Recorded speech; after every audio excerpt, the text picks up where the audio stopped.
حسابی برای مردم بسیار یک سهولت است. باید همه مردم از حسابی استفاده کنند، چون ما میتونیم بسیار براحتی برای دوستای خود، برای فامیل خود پیسه را روان کنیم.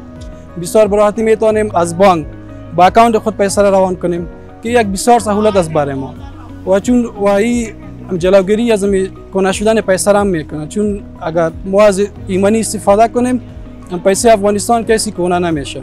ATM هم استفاده کردیم پیسه را کشیدیم و هم دمی دکان ها که از ماشین های پاس که از کارت کش میشه از این هم استفاده کردیم که بسیار برای ما راحت است. مثلا د معاش اخیستل راکړه ورکړه په دې باندې او د کریډټ اخیستل د دې نه ډېر په اسانه کېږي. تر ټولو مهمه دا چې د برق بل چې موږ تحویلو د دې لارې نه موږ دپاره 3 بیلونه په یو میاشت کې کولی شو هغې نه استفاده وکړو او په ډېر لږ وخت کې په ظرف د څو ثانیو کې کولی شو چې د برق بل تحویل کړو.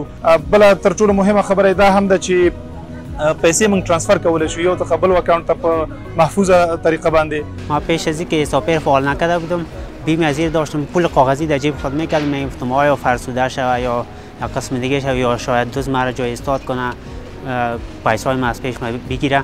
فضل خداوند حال خوبی امی است که هیچ نه پول ما در جیب خود میکنم، نه از فرسودگیش بیم دارم نه از دوز بیم دارم.